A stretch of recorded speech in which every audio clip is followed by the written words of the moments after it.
ونصلي على رسوله الكريم أما بعد أعوذ بالله من الشيطان الرجيم بسم الله الرحمن الرحيم قوا أنفسكم وأهليكم نارا صدق الله العظيم وقال النبي صلى الله عليه وسلم طلب العلم فريضة على كل مسلم أو كما قال عليه الصلاة والسلام।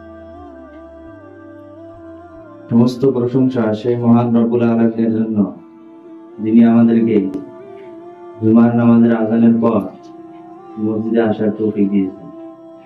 সেই আল্লাহ রব্বুল আলামিনের আমরা একবার প্রশংসা করি আলহামদুলিল্লাহ।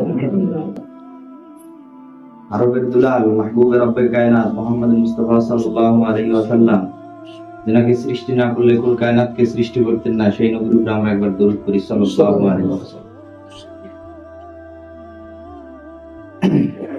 মুহতারাম দোস্ত বুজুর্গ, আল্লাহ রাব্বুল আলামিন বলেন কু আনফুসাকুম ওয়া আহলিকুম নার, যে তোমরা নিজেও বাঁচো এবং নিজের পরিবারকেও বাঁচাও। কিসের থেকে বাঁচো?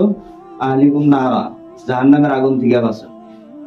তো জাহান্নামের আগুন থেকে বাঁচতে হইলে কি কি কাম করা লাগবে বা কি কি কাম করা যাবে না, ওগুলা আমাদের জানার দরকার আছে। দরকার আছে না নাই? দরকার আছে। তো এই জন্য আমার আপনার সবারই জানা থাকা দরকার। এর জন্য জ্ঞানের দরকার। জ্ঞান সাধারণত যদি দেখা যায়, জ্ঞান হলো দুই ধরনের, একটা হলো দ্বীনি জ্ঞান আর একটা হলো দুনিয়াবি জ্ঞান। দুনিয়াবি জ্ঞান এর মেয়াদ কতটুকু? দুনিয়াবি জ্ঞান আমার আপনার ফায়দা অতদিন দিবে যতদিন আমি আপনি এই দুনিয়াতে বাইসা থাকবো। আর দ্বীনি জ্ঞান আমাকে আপনাকে অতদিন পর্যন্ত ফায়দা দিবে যতদিন পর্যন্ত হিসাব নিকাশ শেষ হয়নি। তো ওই জন্য আমাদের প্রত্যেকেরই দুনিয়াবি জ্ঞানের থেকে দ্বীনি জ্ঞান এর গুরুত্বটা বেশি। হুজুর সাল্লাল্লাহু আলাইহি ওয়াসাল্লাম বলেন যে তলাবুল ইলমি ফারিদাতুন আলা কুল্লি মুসলিম, যে প্রত্যেক মানুষের উপরেই, প্রত্যেক নরনারীর উপরেই জ্ঞান অর্জন করা ফরজ। আর এই যে জ্ঞান শিক্ষা করা ফরজ, এর মধ্যে আর চাই অন্য জ্ঞান শামিল থাক চাই না থাক, কমসে কম দ্বীনি জ্ঞান তো এর মধ্যে শামিল আছেই। দ্বীনি জ্ঞান আর এই জাহান্নাম থেকে বাঁচতে হলে আমাদের দুইটা জিনিসের খুব দরকার। একটা হলো ঈমান আর একটা হলো আমাদের সালেহ। ঈমান কাকে কয়? ঈমান বলা হয় ওই জিনিসকে যে কথাগুলা কোরআন এবং হাদিসে আল্লাহ এবং আল্লাহর রাসূল আমাকে আপনাকে শিক্ষা দিয়েছেন, ওই সব জিনিসকে মানা এবং মনের মধ্যে বিশ্বাস রাখা, এটার নাম হলো ঈমান। যদি কোনো ব্যক্তি শুধু কলেমা পড়ে কিন্তু কোরআনের কোন আয়াতকে যদি ইনকার করে, তাহলে সে আধার কার্ডে বা ভোটার আইডি কার্ডে সে মুসলমান থাকবে, কিন্তু আল্লাহর রেজিস্টারে সে মুসলমান থাকবে না। থাকবো কি? কোনোদিনও থাকবো না। ওইরকমই যদি কোনো ব্যক্তি আল্লাহর রাসূলকে মানে কিন্তু আল্লাহর রাসূলের সুন্নতের মজাক উড়ায়, হুজুর সাল্লাল্লাহু আলাইহি সাল্লামের জীবনী নিয়ে কোনো কথা নিয়ে যদি মজা করে, ঠাট্টা করে, তো সেও মুসলমান থাকতে পারে না। আর দ্বিতীয় হলো আমলে সালেহ, নেক আমল। আমার আপনার প্রত্যেকেরই, আমরা সবাই নিজের নিজের অবস্থা জানি যে আমরা কতটুকু নেক আমল করি আর কতটুকু বদ আমল করি। ওই জন্য যে কোনো একটা কাজ যদি আমি করি, নামাজ যদি পড়ি বা রোজা যদি রাখি, ওই কামটা নেক কখন হবো? এটা তো একটা কাম, কিন্তু এটা নেক কখন হবো? যে কোনো কাম নেক হওয়ার জন্য তিনটা শর্ত। কয়টা? তিনটা। একটা হলো যে ওই কামটা যদি আল্লাহর হুকুম মোতাবিক হয়, আল্লাহ এবং আল্লাহর রাসূলের হুকুম মোতাবিক হয়।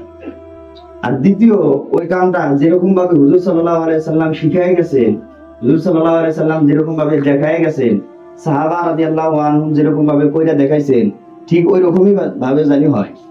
কোন ব্যক্তি যদি আজকে যদি কয় যে ফজরের নামাজ এতদিন পড়ছি 2 রাকাত, আর 2 রাকাত মিলা পড়া নেই, বেশি করে পড়ি, বেশি বললে তো সওয়াব হবই, তো ওটা নেক আমল হলো কি? নেক আমল কিন্তু ওটা হলো না। ঠিক ওই রকমই যে ওই কামটা যেরকম ভাবে হুজুর সাল্লাল্লাহু আলাইহি সাল্লাম কইরা দেখাইছেন বা করছেন, ওই রকমই যাতে হয়। আর তৃতীয় হইলো যে ওই আমল দ্বারা আমার আপনার নিয়ত একটাই থাকা লাগবে, যে আল্লাহ এবং আল্লাহর রাসূলকে রাজি খুশি করা। যদি কোনো ব্যক্তি নামাজ পড়ে, লম্বা রুকু করতেছে, লম্বা সিজদা করতেছে, কিন্তু তার মনের মধ্যে যদি এটা থাকে যে আমার লম্বা রুকু লম্বা সিজদা দেখে আরেকজন বলবে না মানুষটা ভালোই আছে, মানুষটাও খুব পরহেজগারী, তাহলে সেটা নেক আমল হবো না। ওইটা আরো ওই আমলের বদলে আমার আপনার জাহান্নামের ফয়সালা হইতে পারে, এর মধ্যে কোনো সন্দেহ নেই। তো ওই জন্য নেক যে কোনো কাম, নামাজ হোক রোজা হোক, যদি নেক হওয়ার জন্য শর্ত হইলো তিনটে। একটা হইলো প্রথম, এক নম্বর যে ওই কামটা যাতে আল্লাহ এবং আল্লাহর রসুলের হুকুম মোতাবিক হয়। আর দ্বিতীয়, হুজুর সাল্লাল্লাহু আলাইহি সাল্লাম যেভাবে করছে, যেভাবে কইরা দেখাইছে ওইরকম ভাবে জানি আমরা আদায় করি। আর তৃতীয়, ওই কামের দ্বারা আমার আপনার একটাই মকসুদ থাকা লাগবে, যে আল্লাহ এবং আল্লাহর রসুলকে রাজি খুশি করা। তো এইসব জিনিসকে জানার জন্য প্রত্যেকেরই কমসে কম দ্বীনি শিক্ষা তো দরকার আছেই। সাধারণত একটা নামাজ, ওযু দেখেন, এই নামাজ আর ওযু শুদ্ধভাবে যদি আমরা আদায় করবার যাই, কত হাজার হাজার মাসলা আছে। তো এটা তো মানে প্রত্যেকেরই তো আলিম হওয়া জরুরি না, কিন্তু প্রত্যেক মানুষের উপরে এতটুকু জ্ঞান অর্জন করা মানে ফরজ, যে সে যেন ফরজ কয়টা, গোসলের ফরজ কয়টা, বা নামাজের ফরজ কয়টা, ওয়াজিব কয়টা, কমসে কম বেসিক শিক্ষা, দ্বীন শিক্ষা যাতে তার থাকে।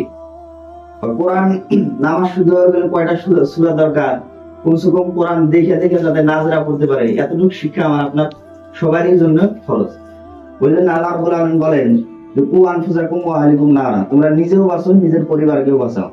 আমি যদি আজকে আমার ছেলেকে, আমি আপনার মানে আমরা আমাদের ছেলেকে, ভাইকে 7টার সময় 8টার সময় যদি স্কুলের বেলা থাকে, আমরা ওই টাইমের 10 মিনিট আগে আমরা স্কুলে নিয়ে যা ভর্তি করে দিয়ে আসি, পৌঁছায় দিয়ে আসি।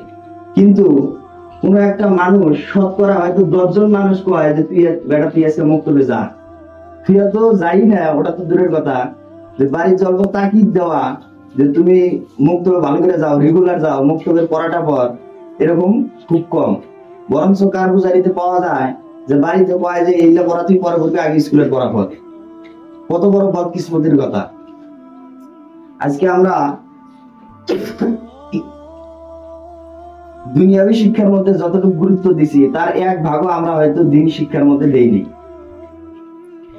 কারণ আজকে যদি আমরা দ্বীনি শিক্ষার প্রতি যদি আমরা সামান্য পরিমাণ যদি গুরুত্ব দিলাম নি, যে মুক্তবের প্রতি যদি আমরা ভালো করে লক্ষ্য করলাম নি, তাহলে হয়তো আজকে আমাদের ছেলে সন্তান ভালো করে দেখে কোরআনটাও পড়তে পারলো নি, নামাজটাও ঠিক টাইম মতো পড়লো নি।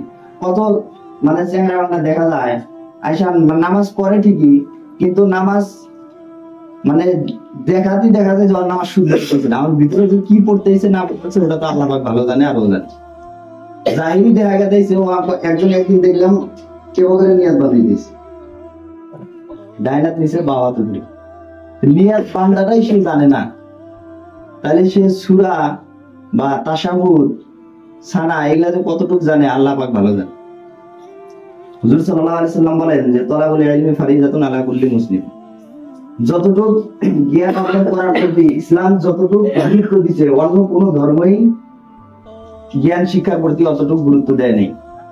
কারণ হুজুর সাল্লাল্লাহু আলাইহি সাল্লাম বলেন যে প্রত্যেক নর এবং নারীর উপরে জ্ঞান শিক্ষা করাটা ফরজ। আর অন্যান্য ধর্মের মধ্যে দেখা যায় যে মানে ওদের যেটা ধর্মের কিতাব মানে ওই কিতাব সবাইকে পড়বার দেয় না, কিন্তু ইসলামের মধ্যে বলে দিছে যে তোমাদের উপরে জ্ঞান অর্জন করাটা ফরজ। তো ওই জন্য আমরা সবাই নিজেও মানে জানার চেষ্টা করবো, এবং নামাজ যাতে আমাদের কমসে কম নামাজ তো পড়ি, কিন্তু নামাজটা যাতে শুদ্ধ করে পড়ি, এর জন্য জানার জন্য আমরা বেশি বেশি করে চেষ্টা করি।